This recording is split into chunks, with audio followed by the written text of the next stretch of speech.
The following program is being brought to you on the Voice America Business Channel. For more information about our network and to check our additional show hosts and topics of interest, please visit voiceamericabusiness.com. The Voice America Talk Radio Network is the worldwide leader in live Internet talk radio. Visit voiceamerica.com. The views and ideas expressed on the following program are strictly those of the host or guests and do not necessarily reflect the views and ideas held by the Voice America Talk Radio Network, its staff, and management.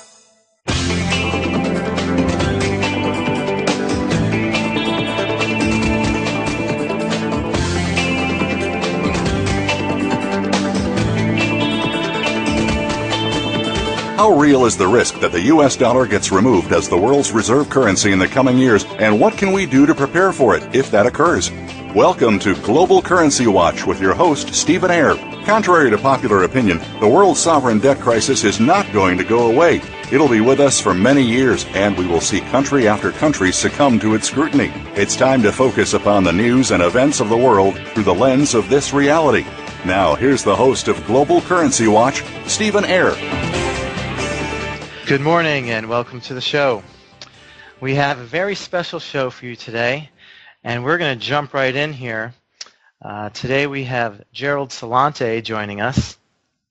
Gerald is the founder of Trends Research Institute in 1980. He is a pioneer trend strategist.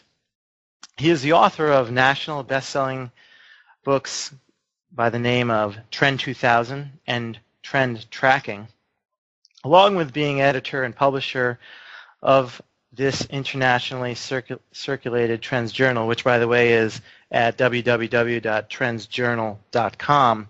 He predicted the stock market crash in 1987, the breakup of the Soviet Union, the top of the dot-com bubble and crash, the real estate bubble and crash, the Iraq War, and many, many other things. And what is Mr. Celente forecasting right now? Well, let's ask him. Mr. Celente, welcome to the show. Thanks for having me. What am I forecasting now? Happy days are here again. Vote for me. It's the presidential reality show. Oh gosh, it's you designate quite a bit of discussion in the Trends Journal to politics, to war. The premise for this show is that the U.S. dollar will lose its world reserve currency in the years ahead, its status of being that in the years ahead. And I know that you believe that. Well, let me read an excerpt from the Trends Journal. I like to start out with a quote anyway. So. You say the U.S. and Europe are locked in a debt-burdened downtrend, one that they cannot escape by simply endlessly printing more money. Why don't you expand on that for us and give us your overall general overview of the global economy right here? Well, we're at a critical stage right now, particularly with the Eurozone. There's no way that the Greek problem that everyone's talking about, let's remember that's only 2% of the Eurozone's GDP. Whether or not they stay in the Union, it's more for show than for fact of how it's going to affect the whole Eurozone. But the big problems are, again, in Spain, with they well over $1 trillion in debt, and then Italy, about $2.5 trillion, with a GDP to debt ratio, just deficit ratio, yearly deficit ratio of about 120 to 1. And there's no way they're going to get out of it. Mm-hmm. So what they're going to do, as we believe it, they're going to come up with another scheme. Now let's make this really clear. First of all, the whole bailout project is against the Maastricht Agreement and the European Monetary Union Charter. So they make up the rules that they want to make up. So too is the Euro bond. That's against it's against the treaties. It's a violation. But they'll do what they want to do anyway. And the new scheme they're going to come up with, they're going to try to keep this thing going for about. They're talking about paying off the debt, the bonds, so 25-year bonds. So they're going to keep doing what they can to keep the Ponzi scheme going. Yeah. And the same thing in the United States. Now we're talking about more QE3. And also today, what did China do? China lowered their interest rates. What did Australia do earlier this week? They lowered their interest rates. Yep. Brazil lowering their interest rates. India lowering their interest rates. What do lower interest rates mean? Flooding the markets with cheap money. This is a global crisis. It's not restricted to the United States. It's going to be restricted, I believe, to most of the currencies until they come up with making a new reserve currency, which actually the head of the World Bank talked about 2 years ago, which gold is a part of the reserve currency. So until there's something of value in it, the whole game is ready to collapse. It's the digital money not worth the paper it's not printed on. So that's the way we look at it. There's no way of getting out of the United States debt crisis. What are we, 16 trillion in the hole and counting all the time? How are they going to pay it off? They're not going to be able to pay it off. They're going to devalue the currencies, and that's what they're doing. Yeah, so you have this rolling crisis, this rolling sovereign debt crisis jumping from one country to the next, and it only ends with, I guess, with the U.S. succumbing at some point down the road, right? That would be the rational way of looking at it. But let's remember who we're dealing with here. We're dealing with sociopaths and psychopaths. If you follow the trajectory, the timeline, history is repeating itself, but only differently. You had the crash of 1929, the Great Depression, the Panic of '08, the Great Depression. There's a depression going on. There's a depression in Greece, a depression in Spain, a depression in Portugal, a depression in Ireland, a depression in Lithuania, depression in Hungary. There's depressions around the world. The United States, we're in the recession/depression. A lot of people are in depression in this country. Then what follows it? Currency wars. We just talked about lowering interest rates, the currency wars that are going on now. Trade wars. Oh, they're heating up already, aren't they? Follow the timeline. Crash of '29, Great Depression, currency wars, trade wars, world war. And that's what they're doing now. Panic of '08, Great Depression, currency wars, trade wars, world war. There's a world war going on. And that people aren't adding it up. Look what's going on around the world. Yemen, Pakistan, Afghanistan, Syria, Greeks, riots in the streets virtually every day. Egypt, Tunisia, Spain, Portugal, Ireland. Add them up. It's class warfare. That's all this is. It's class warfare and then the military-industrial complex warfare. It's a war going on. And this is what happens when systems break down. But what they do is they put different labels on it. Oh, those Yemens over there, they're, I know, they're, there's bases there for Al-queda, and we're going to get them. No. They're trying to overthrow the dictatorship of Saudi Arabia over there, their neighbors, and the whole thing is destabilizing. Hey, don't call Saudi Arabia a dictatorship. That's a king. Kings are good. Mullahs are bad, little girls and boys. And how about over there in Bahrain? Hey, don't say anything bad about the Emir over there. Yeah, they're killing people every day, but I'll tell you who them are. Those are those Shia Iranians that are upsetting this thing. Hey, it couldn't be because you got the Fifth Fleet Station there. And they keep going around. What this is that the whole thing is collapsing. Read today's headlines. It is very scary. It is. I mean, I agree with you. When you look around, it's hard not to be overwhelmed by everything that's occurring. So, in regard to the Middle East and wars, the presidential election is coming up. The runoff here in a week and a half. What do you think is going to be the impact of Egypt? You know, the treaty in Egypt with Israel has really held the Middle East together for a long time. How do you see this impacting that? That's not going to be much of that. It's going to be more of a breakdown of the entire societies, revolutions continuing. You know, one of the chief writers of the Trends Journal, John Anthony West, he's renowned for his, we've been working together since 1983, but his real work also is, he's the guy that's proven that the Sphinx is 10,000 years older than currently dated because of the water damage. It's geological proof that there's water damage at the Sphinx, so it has to predate the Sahara. He was there during the entire, he landed there just by coincidence in Egypt 2 days before the revolution began, was there throughout the entire time. I had two guys there from the Trends Journal. What people don't realize, this wasn't this baloney about an Arab Spring, a pro-democracy movement. Has nothing to do with that. You have people living on $10 a day. You have loads of young people with university degrees that can't get jobs. Corruption at the top and no opportunity in the future. It's the same thing everywhere. So what is it going to have to do with Israel? Well, Israel, I mean, Israel's looking to solve their problems with their psychopaths wanting to bomb Iran. If anybody bombs Iran, it's the beginning of World War III.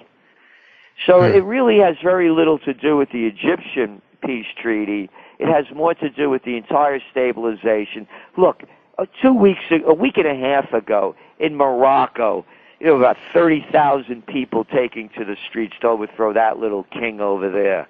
It's one after another. The entire region is breaking down. The world is breaking down. This is class warfare. Hey, everybody, you want to get into a good entrepreneurial opportunity? How about guillotines? They're going to be in high demand. Look at this woman, Christine Lagarde, the head of the IMF, screaming at the Greeks, pay your taxes, pay your taxes. IMF, try the International Mafia Federation. Oh, Christine, you don't pay any taxes, do you? Hey, no, man, I'm a diplomat. We made up some rules for us diplomats. We don't have to pay taxes. Screw you. Only you pay, little people. Wow, okay. That's, you get it? That's what's going on. Wow. And the people are angry. And guess what? Yeah. So am I. And people say, well, you shouldn't be angry. Listen, the only time that Jesus Christ, the Prince of Peace, becomes violent, not angry, violent, is when he picks up a whip to drive the money changers out of the temple. Money changers, loan sharks, bankers, it's all the same. Right. Yeah, no doubt. In regard to, some frustration and anger that you have, I watched an interview that you gave on MF Global, the bankruptcy of MF Global last October. Can you give us an update on your feelings on how that evolved, what that's going to translate into the banking system here, and just update us on that status based on. Well, first of all, there's no charges have been filed against John Corzine, no criminal charges. I can't find $1.6 billion. You're $2 short on your taxes, they're going to be after you. Don't pay your house, your property taxes for a couple of years, they'll take your house. You can't find $1.6 billion. No, sloppy bookkeeping. Sloppy bookkeeping? Who you kidding? Former governor and senator of New Jersey, former head of Goldman Sachs, sloppy bookkeeping. Hey, leave me alone. Don't you know who I am? I'm John Corzine. Don't you know my buddies? I bundled more money for Obama for his reelection than just about anybody else. Get the hell out of here. No charges for you. Only charges for the little people. The word justice is being spelled wrong. It's Justus, just us. Did you see one head on Wall Street roll? Not one. No. So what's Corzine? They stole the money. We're not getting it back, and now they're talking. I got about 70% back, and they're talking about maybe 6 years if you see any of the rest of it. And no criminal charges, maybe civil charges. Big deal. Right. Yeah, so and how that translates to everything else. Right. Unbelievable. It's first not of all, unbelievable. That's what happens when you have the merger of state and corporate powers. It's called fascism. It's very, very believable in a fascist state. So in your Trends Journal this month, you talked about the fact that, in your opinion, without the public really noticing, I quote, or caring enough to notice, Obama's 2012 had become Orwell's 1984. You talk about the NDAA and the NDRP, which we've covered on this show as well. Give us your take on that real quick here. Well, you covered it. I mean, you know what it is. I mean, they could arrest a guy like me or you or anybody out there that they want to call a belligerent of the state. No trial, no jury, no charges, no judge, no lawyer, no writ of habeas corpus. Jack, you're dead. The military comes and takes you away. Hey, there's a little trouble over here in Kingston, New York. Get out the military. They'll take over police duties. They repealed the Posse Comitatus Act of 1878, where the military wasn't supposed to take over police duties. That's repealed. And you mentioned the executive order where El Presidente of los Estados Unidos, I say that because he turned into a banana republic, could call martial law anytime he feels like it, over a potential threat. Oh, you remember those potential threats? You know, red, orange, green alerts, whatever. You know, so hey, it's potential. So we take over the banks, the businesses, the manufacturing, the farming. That's what's going on. And hey, how about this one? How about the friend of the court? All you liberal wimpocrats out there, you know that Supreme Court ruling where now if you get arrested and they throw you in jail, you drank too much, bend over, spread your legs, take your clothes off. Strip search time. That's right. The Obama administration was a friend of the court. Isn't that a nice friendly gesture? Look, Hitler would have been proud of what Obama and Bush and the rest of these people have done to this country. It's right there. I'm not making this stuff up. Yeah. And you're not, you don't take sides either. No, I'm a political atheist. I was just there before I was on your show. I was on this show with Curtis Sliwa out of New York. And I began running political campaigns in Westchester County back at a graduate school in the 70s. I was the assistant to the Secretary of the New York State Senate. Worst job I've had in my life, to watch grown men grovel all day long to suck their way up to the top. I've been one of our chief writers in the Trends journals, Dr. Paul Craig Roberts, the former Assistant Treasury Secretary of the United States. Now, we're guys that know what it looks like, and it's a criminal operation. I'm not going to vote in this election. Why should I vote for the Gambinos or the Bananas? Or the Republicans or the Democrats? Same thing. It's a criminal operation, and I don't want to be an accessory to the crime. Yeah, boy, it's choosing between bad and worse. That's for sure. No doubt. We have a couple minutes left here. First of all, I wanted to just point out again that if you'd like to subscribe to Mr. Celente's newsletter, that can be done at trendsjournal.com.